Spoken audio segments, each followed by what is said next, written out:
Yeah, it's always the same. It's do less better.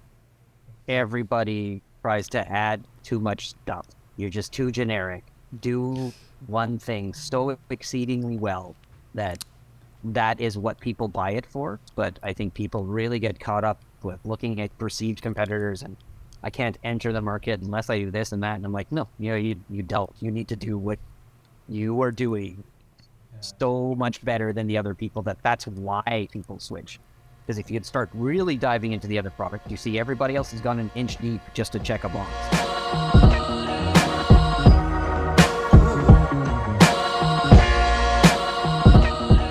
What's up, everybody? This is Mike from Polyform Studio, and this is Product Lab, the show that explores the product strategies of startups through interviews, experiences, and stories with the founder. Today, we're joined by Scott Michaels, founding partner and chief product officer of Apply Digital, where they work to solve hard problems in the world of digital products for brands like Microsoft, Bloomberg, ESPN, HBO, and hundreds of others Fortune 1000 companies. We chat about everything from building products to growing an agency from 0 to over 500 employees internationally. So stay tuned for a really great episode. All right, good to see you. Good to see you, Scott. Thanks for being with us today. Yeah, of course. Glad to be here. Awesome. So, hey, Scott, let's start off. Let's get back to square one. We're here to talk about Scott today, but also we'll liken the conversation a little bit around Apply Digital too. So, if you were to give us like just high level the elevator pitch as it relates to Apply, what would that be? Sure. So yeah, Apply, I would say has gone through some change, but today we are a digital products, experiences, and platforms company, meaning that we build that for other people. So we have clients of all sizes, but I would say skewing larger these days that need help in building products, which often means a change in platform, and then sort of recouping the investment made in that platform change by building products on top of it. We're essentially call it like a full service firm who's grown quite a bit. I'm sure we'll get into that. And it's been a great ride, and it's been a great group of people. And having started here in Vancouver it's great to be one of the sort of success stories out of Vancouver as well, because there isn't a ton of them. So yeah, amazing, awesome. It's been a real joy to watch it go down. I remember. You're like 7.5 years in now, something like that, closer to 8 maybe. Yep. And 7 and a bit. Watching it all go down has been such a treat, and so many great people from our network and that we know all of a sudden, oh wow, they work at Apply, they're collabing with these guys too. It's you've really got a good batch of folks over there. It looks like a heck of a lot of fun. Well, I mean, it definitely is. And when you think about growing and scaling a company, hiring is such a big deal, and the reflexive thing to do is hire people that you know and like to work with, that you've worked with in the past. You generally can't go wrong with that. And we did that, and then we aggressively used our own people's network to grow, I that's just the best, right? You already like them, why not work with them, right? I know exactly what that's all about. It's basically just all Polyforms, just a bunch of homies hanging out, making stuff. Nice. So you mentioned that like now Apply is based all about like the platforms, the products, and the experiences firm.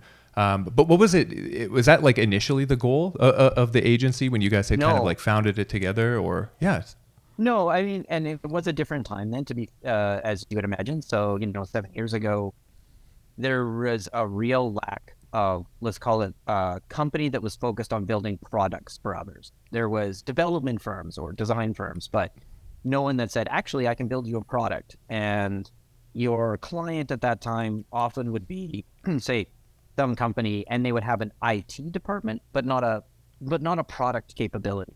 So we would be hired to do that. Would include like product ideation, like what needs to get built. Usually they have some idea or too many ideas, and you help them narrow that down. Then you go and you build that out, and you provide everything like turnkey. Like, we're going to build it, we're going to name it, we're going to market it, we're going to operate it, which is also interesting. We're actually going to operate it for some amount of time. And if it succeeds, then yes, you should staff into it. This should be a function that you eventually take over in your company, and But there's lots of examples where, you tend to work with at that time, like a laggard client who no one wants to work for because they don't have anything cool going on there. And so you have to use a firm like Apply to build it. So then you're like, actually, when you come here, you can work on whatever product X that before that was an insurance company or a boring other kind of company that no one is going to go work at. And so, sometimes clients are stuck in that scenario. But that was the genesis of it. We centered it around building smart product, meaning that it should always learn, it should always be personalized. Like those are the tenets. We won't release it unless there's analytics in it. Like a bunch of things that are like, I'd say the basic of product, but shockingly not there when you take over a product, which we also do. You're like, I can't believe there's no analytics in this. Like, so we have to do that to get started. But that's how we were founded. And then over the year, you sort of get bigger, and what happens is you get held back by the platform, meaning that the client's back-end infrastructure, and call it larger platform, actually can't do what you're being asked to do. And at that time, we were like, well, we don't really do that, right? And then so we ended up growing into it, and then that just became normal. That as you get, the clients like to have one throat to choke. So if you can be that throat, stick it out and start fulfilling more and more of those client needs as you go forward. And we are very careful, and always have been, to say that we don't work on legacy things. So no SAP, no Hybris, no things. You can't retain talent if you do that. So it would be more like we're going to build it net new, or we're going to transfer you from that to, let's say, a new stack. But in general, that would say the change is like definitely at the beginning, we found our niche and we're able to live in it quite comfortably because there was a real need at that time. Like the other, call it the big people in the space, the Accentures and Deloittes, were not saying that they're a product company. They were all IT consulting. So that helped us differentiate at the time. And then our story changed over time as well. Yeah, it's great to hear that kind of like inside tale of why the change came about. And as you unfold it, I'm like, that's true, and now the big guys too, they're all kind of trying to talk the product language and be those product people and provide the user research and all this kind of stuff that they didn't do back then. Yeah, no, they didn't. They really didn't. And I think today our clients are different. So I would say at the beginning, there wasn't heads of product, or even CDOs or heads of digital at companies like 7 years ago. But not a lot of them. And now there is everywhere. So as you progress, you have more savvy clients, and essentially that's better because you're able to essentially move faster. But at the beginning, I would say a lot of the work we did was educational. Like, this is what's happening. This is why you would want to do this. Here's the business case for doing this. And then you should always have a business case, but doing that for clients is very different when you're an outsider coming in to do that and help generally a change agent do what they want to do. And they generally need a lot of help because it was, first few years, that's like generally a lone wolf person at a company trying to get the help, as opposed to now it's not. It's much more normal now. Yeah. It's like it's a full team behind it, right? Not just the lone guns anymore. I want to take a step back from Apply. So if you don't mind, Scott, like you've got a crazy rich history of building products for different platforms. Let's talk about the iPhone. 2007, the App Store is releasing the first version of the iPhone. I know that you're attributed for, what was it, like 5 or 7, 10 of the first 100 apps to hit the App Store. So brand new platform, brand new. Yeah, 5 of the first 10. And then wow, that was 5 of the first 10. And then I don't know, like 25 of the first 100 or something like that. Yeah. Ooh, this is kind of nuts. Unbelievable. So I think that we're talking about like a platform that's been around for 16 years now. So you must have seen a lot of change across those 16 years, right? Like what do you think justified like a quality product back in 2007, and would that fly today? Like you must have seen such a huge, even in like user expectation, right? Between those like 15, 16 years? At the beginning, for example, working on an app like for MasterCard, you would build an ATM locator. Like that's the whole app. Find an ATM. And like that's just a feature that you would be really upset if it wasn't there in a normal like banking app today, like find a branch. But back like at the start, that was the whole product. And Apple was like super excited for you to use location services, and GPS, and all of this stuff. And but you're also competing against 1,000 flashlight apps and fake beer drinking. So like there wasn't any sophisticated products to compete. Yeah. And then I generally did end up working on much more sophisticated products that set the bar, that started ruining all of those crappy ones, honestly, because like you were like, oh, it can do much better. Like I did work on like the New York Times and ESPN, Bloomberg, and a lot of like first mover apps when they were announced on stage during that time. Which are, they're each their own story in themselves, but I mean it's just totally different. I think today mobile's just an extension of your product line. It is just a segment of users are here, other users are elsewhere. Like I'm sure you guys have this, like you don't have to have the conversation of why do this anymore. Like it is just how are you doing it, not why would you do it, or how many people even have this, who's gonna do this. And you're like, oh, everyone now is doing this. Versus those times. But I mean, building things at those times was also completely chaotic. Like I remember cutting foam cutouts of what our best guess of what the iPad shape was, and then being in Apple's office and showing it to them and then giving me the nod that like you're in the right area, like you're just working in the gray until we can dole out little bits and pieces as we go. Luckily enough, we were also part of a team that was on an inside track, so we would get information, but you're always trying to go faster than that anyway. And so like you're really making some wild guesses at the beginning. But again, then that is all done now, thankfully. Anything that's really true that Apple's doing in a big way, there's a whole series of partners that are involved, months of prep instead of like here's 5 to 8 days notice. Wow. So things have changed. They have, but do you find that like history might be repeating itself in some regard, in the same way that you had to like convince stakeholders that there was a business case for making an iPhone app? Do you find you're doing the same thing now with like Web3 technology, or leveraging blockchain, or like AI to improve the products that you're helping to today? In a different way. I think that like, let's call it like apps in general was very transformative at the time. I think when you talk about blockchain, that's like saying a database, like that's not something that's going to have the tectonic shift that being actually to use the web in your pocket did when the iPhone came out. But I mean, like, there are still those that are like, maybe I can get away with mobile web, and then you can counter that by being, do you even know how to make your mobile web an icon on your home screen? Do you even know how? And most stakeholders say no. And then you're like, exactly. Like, how are you ever going to start the conversation with your client if you're not on the phone in the first place, as an icon, for example?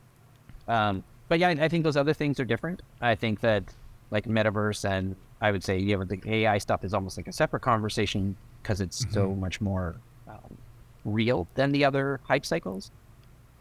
Is they're just means to an end, and they're tools, and you can be like,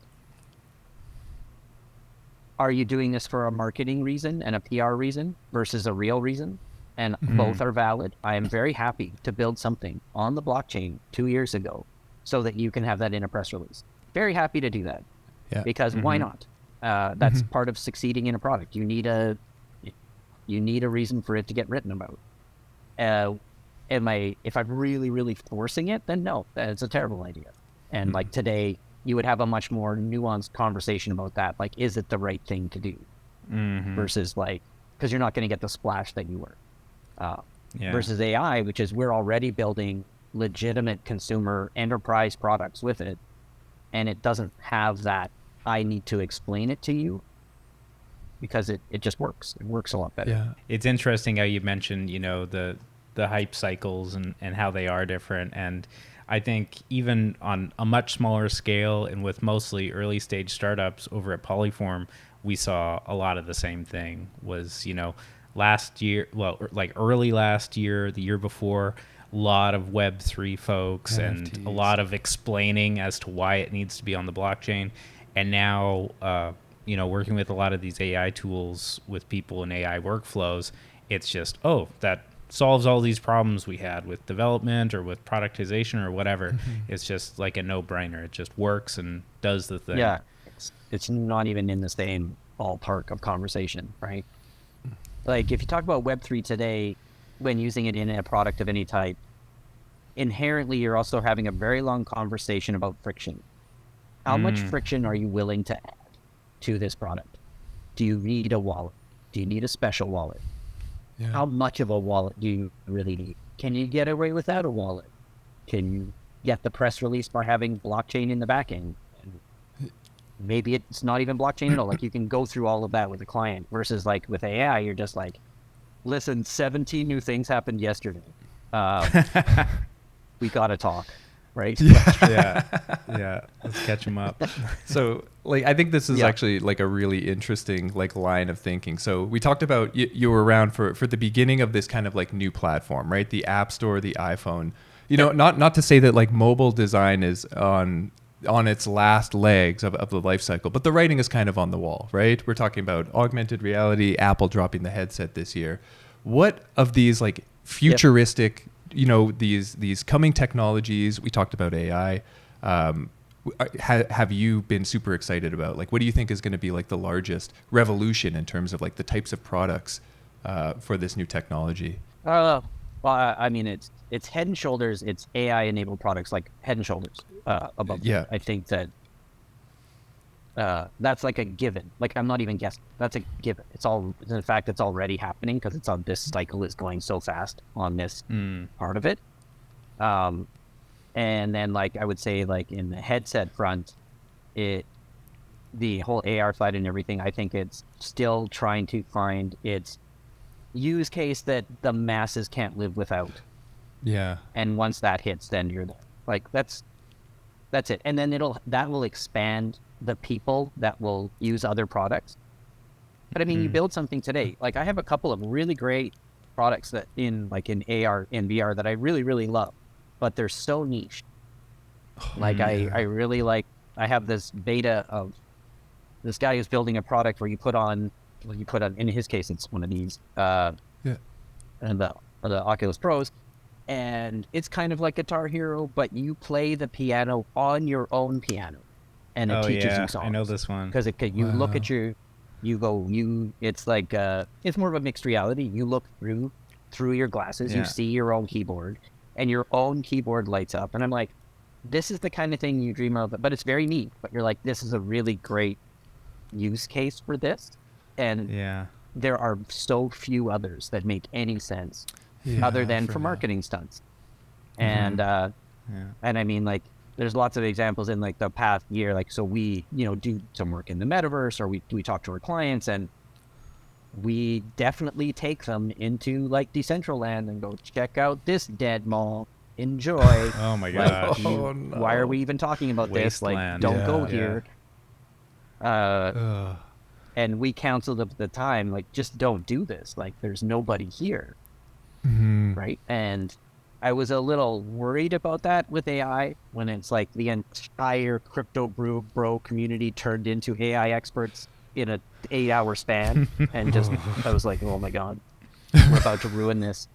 But then essentially utility won out over that silliness. Yeah, and it's fun. I think the accessibility of the AI tools have really solidified the hype cycle, because like I got my mom going into Chat GPT and like trying stuff out, and she's saying thank you for the answers, and I'm asking her, I got Mid-Journey on my phone. I'm like, what do you want to see? And she's like, a blue horse. And then like, let's get crazier, but anybody can just get in there and with regular language get going with it, and there's zero friction, which is like the opposite of the Web3 way. In the enterprise, there's really great examples of that, though, right? There's great examples of, like, I would say that accessibility in the enterprise, which is now sort of where we work much more often. Large unstructured data or structured data that today business users have to go, oh, I need this, and like they have to cut a report, and like there's this entire process that you have to do the work. But if you can get it attached up to an LLM, your business users can just ask questions, and then you free up the very expensive data scientists to actually do what they're supposed to be doing, not cutting and cleaning data to make a report. And that's at all giant organizations. There's a whole shift happening there, which is going to be all internal and it won't really be exposed. But boy, some people's lives are going to be easier, and like the business users are excessively happy to just not even have to call or make a request. Like they just get it. It's that at the enterprise level is, I don't think it's being talked about very much because there's all these really cool, like flashy examples out there, but that's a really powerful example of changing people's jobs. Yeah, game changer for sure, in a big way. Freeing up resources, absolutely. So I think this is actually really interesting. We talked about, like, just in the case of like AR and VR, how perhaps like we're still on the verge of mass adoption. We're waiting for that one instance where the masses can't live without it. But you guys at Apply are working with a ton of really high level enterprise companies, working on products for them. How are you guys working today to sort of inject a little bit of that future thinking into their products? You know, it could be around like AI, it could be around some of these like more niche tech. How are you kind of like pushing them towards kind of this like more future thinking? I would say at Apply, we do categorize all of our clients, and we have a grid, and essentially we try to move everybody up and to the right, where up and to the right is strategy and exploration and innovation, and down in the bottom left is pure implementation. So you take it in different ways with each client. Some clients have, the bigger they are, more likely that they have an innovation discipline, let's call it, of various capability. Some don't have it at all, so maybe you become it or offer to do it. And then the other way is I run the lab at Apply, which is a small team who is non-billable, whose only job it is to get ahead of our client and then show them things. And we do that by interviewing our clients. Like, we don't just do things on our own. We actually like get to know them really well. And then we build or show something. And we often just sort of do it like, hey, like, it's our quarterly business review. We've just, delivered this quarter. Let's talk about next quarter. Oh, we have one more thing to show you. And then it's not just a thing. It's not just we did some cool images in Midjourney. It's like, we made a workflow for images for your e-commerce site, and here it is. And if you want, we can turn this into a real thing. But we just thought we'd show it to you. And showing is better than talking. And the effort to do that, it varies between, I would say, the kind of clients that we are working with, because they're now large enterprise. But it's still needing to show them what you can do. You have to lead them there. I would say there's still that educational piece. And like with large entertainment companies, if you show them something like that, you must also immediately talk about, and here are the potentials for abuse. And you have to paint the whole picture when you do anything like that. Because otherwise they will get to those abuse scenarios in their own mind and it'll never happen. But if you are like, here's the good, here's the bad, here's how we can control it, it's not all solved. It never is. But like, this is something we can do. And if you'd like to do it, let's start a team to work on it. And like, I would say that's our methodology for injecting innovation in or doing newer, cooler things with clients. And most of our clients are very happy with that, right? Because it's not forced. And it's just, look, if your org isn't ready for this, that's okay. We're ready, when you're ready. So the lab is a super interesting concept on its own. It's, I'm imagining, white lab coats and everything, everybody around, like, stainless steel tables and stuff. But I want to prod a little bit. And, you kind of mentioned moving everybody to the upper right quadrant as well, rather from like implementation to like strategy, or like exploring the hypothesis of like what could be. Are there any practical examples of something that has come out of the lab that, the client was so blown away that now it's like an integral part of their product or their business, or, you completely flip the script for them? Sure. So I would say there's some that are on purpose negative. We did a bunch of pieces about the metaverse last year, which were essentially educational pieces on why you shouldn't, or don't enter this space for these reasons.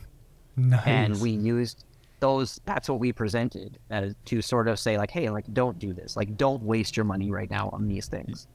So it's not always to get new work, but to be a trusted partner. I mean, a trusted partner should not always be selling. We're there to be helpful. It's partner, not vendor, right? That's what you're aiming for.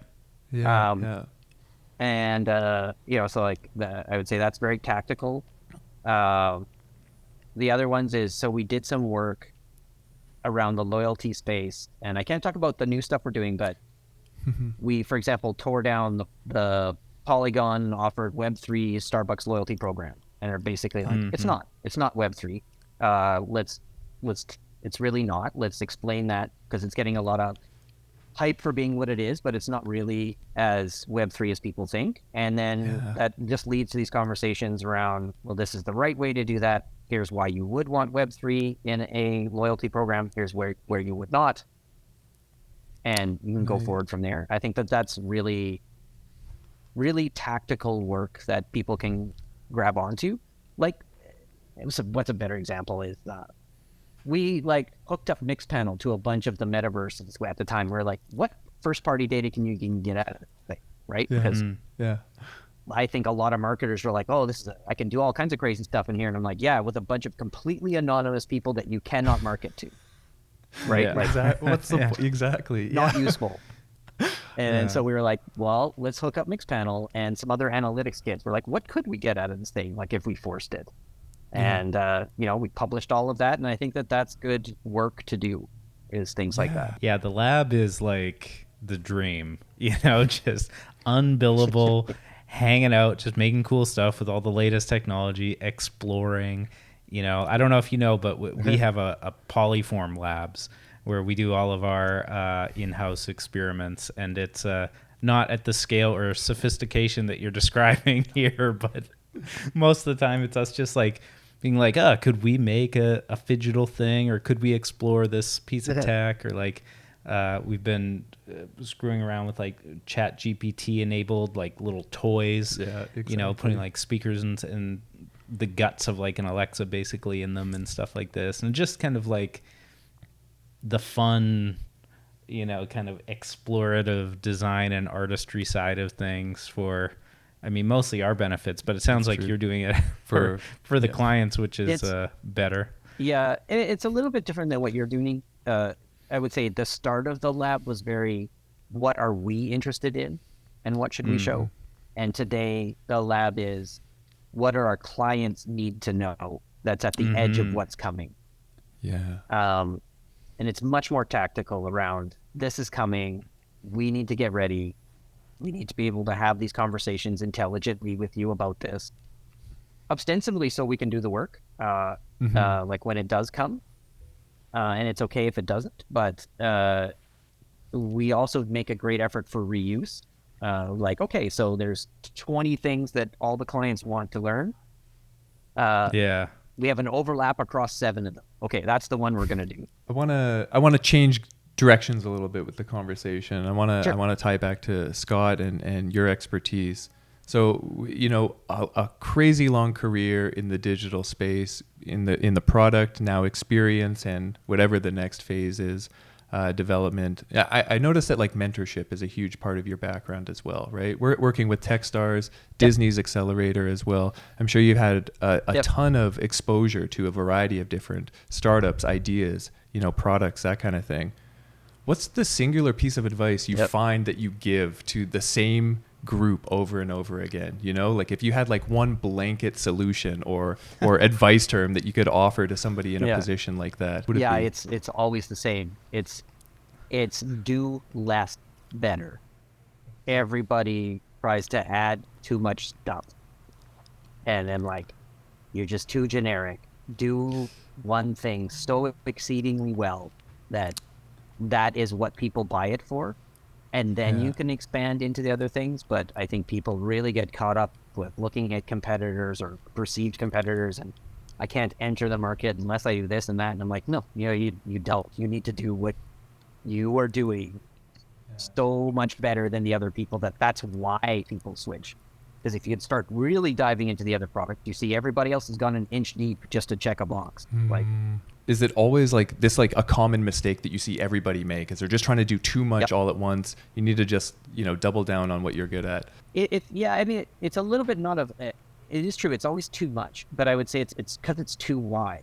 I'm talking to a new founder right now, and in his product is really, really interesting. And it's just about like a sort of this way to like passively get credit for things that you already do. So you hook it up to your credit card, and like you get money back on it. And there's a whole like merchant side and all this stuff. And then as an example, he was just like, oh, well, like now if you go to this restaurant, I need to be able for you to book this restaurant, and you should book it. And I was just like, why? You're going to build a restaurant booking engine? Like, no, way. Like absolutely stay away from that. Like, that's a well-trodden area. You can't differentiate there. So why go there? Mm-hmm. And like, you just bring them into like, hey, like just send them elsewhere. And I think there's a great fear to being like, oh, well, if I send them to Open Table, I've lost them. And I'm like, no, because that's the end of the journey. Like, you know what I mean? Like, yes, focus on what you're doing. And the need to try and keep people in the journey from start to finish is a real problem I find with founders. Wanting to capture them from the first second through till like 10 years of monetization later. It's not realistic. Impossible. There's three of you, right? Yeah. And there's this whole kind of like, with even with iPhone and like app clips and stuff like this, but also the bigger kind of microservices API-led industry motion that's going on is it feels like everything's moving to like, we're all going to do this one little nugget of something really good. And then if you want to be a bigger platform, well, tie them all together. So yeah, I think that's really great advice. Well, is the do bigger the one thing you're platforms great already at. exist, right? Yeah, exactly. The bigger platforms already exist, right? You're going to hook up to, call it, where your audience already is at some point. The Twitter, the Facebook, the whatever else comes around. But you're not going to build that. In the same way, I'm going to make a new social network, and I have this rapper that's going to be part of it. I'm like, oh my God, don't even start. I've got a it's never worked. Quick question for you there. So there's been a lot of like buzz right now about like the death of current social media. People are becoming disenchanted with all of these big platforms, Instagram, Twitter, whatever. They're all getting old. If a new social media platform were to come out of nowhere, what do you think it would be? Like what is there left? Look, TikTok came out of nowhere, right? Like I think TikTok came out of nowhere, right? It's not even that old. Yeah. And I think people are like, well, I'm going to build the next TikTok. And I'm like, do you have $100 million a month to spend on marketing? Because they did. Yeah, that's true. So no, you can't. I mean, I think that it's possible. It's just exceedingly expensive to take on that problem. Get enough to get over the cold start problem in a social network.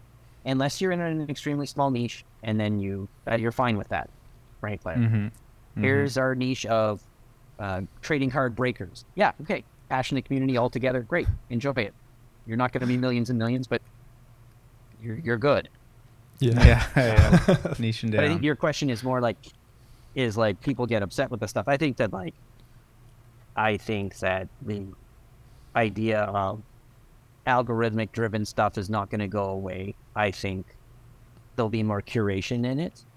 I very much imagine it's like, I'd like to go back to the algorithm I had last summer, please, because I was in a good place then. and just being able to reset it to that time. Wow. Or that was after a breakup or a new relationship, or like I think you're going to be able to pick what you did to the algorithm or how it was tuned. And I think that will come to the social networks as a way to fix a lot of the issues that are out there right now around curation and what the feed really is. Because obviously after a while they go sideways. I mean, you do it too. You do it for yourself and then you use it for work and then you're like, oh man, I just ruined it. Like my Spotify is completely ruined because I play songs for my kids in the car. It's just ruined. Oh, jeez. There is no playlist, which makes any sense. Yeah, that's a good insight. I like that line of thinking.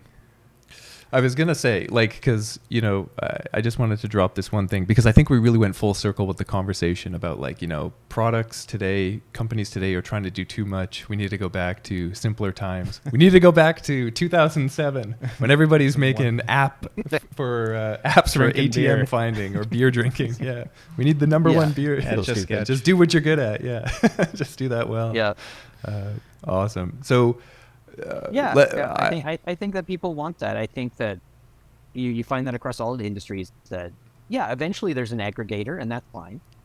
But niche solutions are what people gravitate to because like it does something exceedingly well. Yeah. And then you can grow from there, right? I think that's the thing to tell founders really overall is unless you have an immense amount of money to spend, you have to find an audience that's passionate about you because that's how you're going to grow. They're going to tell people. You don't have the money or the time to tell everyone. Yeah, that's a soundbite right there. That's good. Yeah, advice. Clip that. I want to talk about rapid fire now. We kind of went through all the long form questions. We did a really good job. All right. Now let's get into some rapid fire, some quick and easies. I love to start off with this one, like the most influential or most impactful book that you think would benefit our audience, first-time founders, you know, starter-uppers, something that you have read, perhaps related to product design that can really inform them on the right foot. There's a really great book. I can't remember the writer, but it's just called Managing People. It's actually a pretty standard management book, and it just teaches you how to deal with people that are different than you, how to deal with people that need stroking, people that need praise, people that just need numbers. Like, it's really a book about managing the people around you properly. And if you do that well, then you're going to succeed really great. I think it's just called Managing People. I can look it up after. Well, that's perfect. We'll include. Excellent. Yeah. It's a real people business you're in. So it's not a surprise that's top of mind. Yeah, that's true. Aren't they all right? Everybody's got stakeholders. You got investors. You got there's always people to answer to. There's managing up. There's managing down. Managing silos. In the same vein as the book, I don't know if you're a big podcast guy. A few of the guys around the office, big into podcasts. Anything that you would want to recommend to listeners? Obviously, this podcast, but anything in the same vein of, you know, I'm making my thing for the first time. I'm trying to start up. I'm trying to do 100 things at once. So I like, there's one called Another Podcast. It's Benedict Evans. He's really famous for his yearly reports. He provides a really great European view that we don't tend to get in Canada and the US. It's much more distanced from the hype of things. If you want to go global, it's a great podcast to listen to because it's not all about the US or Canada. It's more like a much more global perspective. And he talks a lot about AI and its effect, and it's very current topics. It's just not US or Canada centric. Let's call it US. Canada doesn't even show well. But yeah, and I mean it depends on, I'm just looking at my list, that there's other ones that are definitely depending on what your product is, right? Creator economics is great if you're in the creator space. And then there are other ones, let's see. I'll find it for you. There's one, what is it? One of them just tears down businesses. Like just tears down business models that are hard to understand. Like, here's how the NFL actually works. Here's how, here's how a Disney actually works in terms of money. And there's their divisions. It's how they make money. It's always surprising. I think sports is extremely complex, more so than people know about revenue sharing agreements and money comes in and money goes out, but you're just shuffling money around in a big pile a lot of the time. and TV rights and stuff are so outsized. Streaming rights really are so outsized against every other part of the business that it's kind of hilarious. Crazy. Yeah, that's one of my favorite things of working in the studio kind of agency world is every new client or industry, you get this kind of big reveal of what goes on behind the curtain, and it's always so interesting to dig into it. The one I was speaking of is called business. It's called Business Breakdown. That's the name of it. And you can just like look through it and be like, yep, I'm interested in that company. Like they just did Dolby, for example. Like how does Dolby make money? Oh. I haven't listened yet, but I bet you it's Interesting. not what you think, right? Yeah, that's bet, actually yeah. fascinating. Yeah, that's on the list. That's going on the list. Scott, you're a very busy guy. Managing your time has got to be one of the most paramount things for you in terms of importance. What's like a tool or mechanism that you use to manage your time and productivity? I do manage my day in 15-minute chunks now, not hours. Wow. It's I can't usually do an hour very often. So 15-minute chunks is kind of like what I try and break it down into. And I'm using a calendar. I use a few little things to help me in like reminding me about calendar events and things like that. Yeah. I definitely use a couple different AI assistants when I'm in meetings, depending which platform I'm on, that will summarize and do the meeting notes because don't have time for that. But I can get that done for me now. It's just silly, but I have this app which not even updated anymore. Like it's dead. I'm sure the product guy is like long gone. It's this tiny little app called Copied, and all it does, it's just a really simple clipboard manager, but it just remembered everything you copied, and it's just in a list. And then I use that more often than anything else to be like pasting in my meeting invites and managing all that thing. It's a dead product, and I need to find a replacement for it. But because it works across the phone and the desktop and everywhere, like it's distinct. Wow. Clipboard is actually a huge time saver because I'm never looking for things because I have like a list which is like the top 10 things I always end up pasting, and I can just go in and grab it and throw it in. I smell a labs project. It's really tiny. It's such a tiny little thing. Yeah, it's such a tiny little thing, but I'm like, man, when it was broken, I was like, oh no. Yeah, you don't realize how important it was, right? Yeah. Until you don't have it. No, but an interesting thing I can tell you is like at Apply, I queried all of our senior and say mid-level staff. And I said, how is everyone managing their to-do? How is everyone doing that? Because I was like, my system has totally failed. I'm ready to reset this. Like, Yeah. and I got a resounding, all of them have failed. And everyone right now, with like no exceptions really, is back to sticky notes and either Apple Notes or a really simple to-do system. And everyone has abandoned all like the mind mapping. We're going to do this for you, be your brain. Like they've all been abandoned. Wow. It's been a real reset right now on like company-wide, on like just, and people with very different working styles are all like, nope, yeah, it failed. I'm back to like sticky notes that I transfer into a note or a document or a really simple to-do product to manage it. What do you guys do? The space is Interesting. it's ripe for disruption. I got my physical notebook full of sticky notes right here. Yeah. Yeah. Aside from I know that, that of there's you. You have always been you've always been a physical notebook guy. Yeah. Yeah, it's true. It's true. And you know, we didn't touch on it, but for those listeners, you know, Scott, I really have always credited you. You gave me my first break in the industry ever.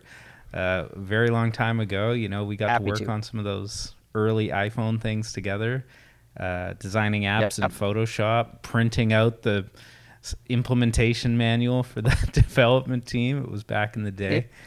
And even back then, physical notebooks. So some habits die hard, I guess. But I feel like I might move into this 15-minute breakdown thing you're describing. You're not the first one to recommend that on this rapid fire segment.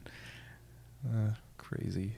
Yeah, and it's honestly because it's easy to give yourself 15 minutes somewhere to do something, and then I'll get it done. If I give myself an hour, it's kind of too big, and I get wrapped up in some other big task. Yeah, definitely. Right. Easy to focus for 15 minutes at a time. Yeah, I'm guilty of the hour thing as well, Yep. where I'm like, well, this will only take me 45 minutes. What am I going to do with this extra 15? Yeah. I got one Scroll on more Reddit, yeah. rapid fire for you. Totally different direction. All right. You know, me, I did the digital nomad thing for a little while. I like living all over the world. Yeah. We do a lot of traveling. You're out there on Bowen Island. If you were talking to a Yep. young entrepreneurial startup founder, what do you think is the best city to start a startup in right now? That's great. If you're at the point where you're raising capital, you still really, it's still the Bay Area. Like if you're actually in capital raising, if you are in build phase, like you're not quite there yet, or nascent phase, anywhere where you can live cheaply and happily, because you're going to be working a lot of hours. So if you have a little break and it's nice outside and you can get in the water or whatever you need to do to calm down for a second, live there. Wow. Yeah. Your team Yeah. can be anywhere. Try to be in the same time zone as your team, though. Like I get, like working remote is fine, but like different time zones still sucks if you're trying to do something meaningful. Yeah. Yeah. Yeah, I hear that. That's great advice. I think that, Yep. you know, remote first approach is pretty much globally accepted now. Nobody's, it seems like, yeah, I mean, not a lot of people are starting up necessarily in the Bay Area, but yeah, getting their money there and then moving elsewhere. Or, yeah, Exactly. that's, seems to be.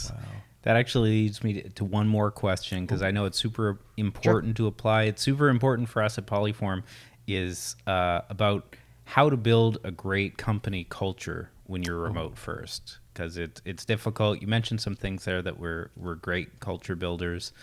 What are some of the other things you guys do to really tie everybody together? Yeah, I think we're lucky enough to be the size, like we're almost 650 people now, which blows me away.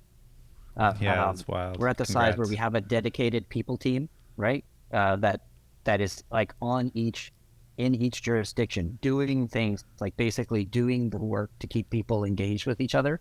It's actually multiple full-time people who that's what they do.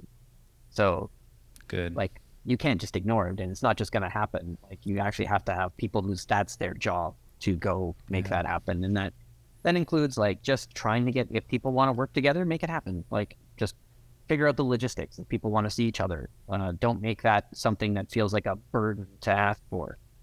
But in terms of the culture stuff, it is, I don't know, man. It's just very, very lucky that we have maintained a culture of trying to be really respectful and open and flat with everyone at Apply, so that there isn't a lot of disparity between levels in the company. That doesn't help.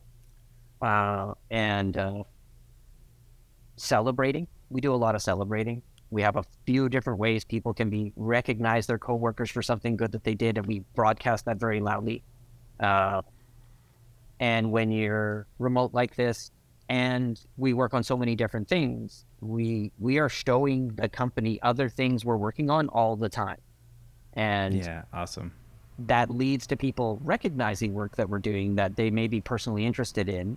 And then we essentially have a program where you're like, look, I'm really interested in that industry. I want to work on an entertainment product. I have a background in that. We may not know that, right? Yeah. And then we actively try to move you to those projects. That benefits us because you're happier, you're less chance of churn, and you're working on something that you're personally interested in. Like that's just better all around. Like there's no downside to that. And I think it's contributed to us having a churn/retention rate of 7%, which and an industry average where it's 30. Like that makes a big difference. Yeah, that's great. But it doesn't come without cost, and it's a cost you should bear. Yeah, that's great advice all around. All around. That's the end of the rapid fire questions. Scott, I appreciate you giving us 4 15-minute segments for this. Yeah, thank you. All good. Always a joy to hear from you and to get some advice and insight about this big, crazy industry that we're in. I think the listeners will get a lot out of it. If there's somewhere they should go to learn more about applydigital.com, of course, but would you send them to the lab or to a resource center, or where can they learn more? Well, I would just send them to .com, and then you can navigate outwards from there, like to what you're interested in. I think you've known this challenge for a long time. When you work in this space and for large enterprise, you can almost never talk about the work you do. Yes. So everything that's up on our site Yeah. is so stunted, and like, I can't tell you this, I can't tell you that. But like behind the scenes, you're like, we're doing all this great stuff that you literally can't talk about, which is super annoying from a brand perspective. Yeah. But also that's just life. Yeah. I think other people, maybe say, I know of other firms that play very fast and loose with that, and eventually you get caught and you get burned and you're done. So we're very rigid about that. And to our detriment, I think we're too protective of that sometimes. But listen, I'm not going to screw it up. Yeah. Not worth it. No, got to keep those relationships good. So Apply Digital for all things that you're up to. Again, Scott, thank you so much for being with us today. It's much appreciated. Thanks again for joining us on this episode. Make sure you subscribe on Spotify, Apple Podcasts, or wherever you're tuning in from. And while you're at it, drop us a like. Thanks for tuning in, and we'll see you next time.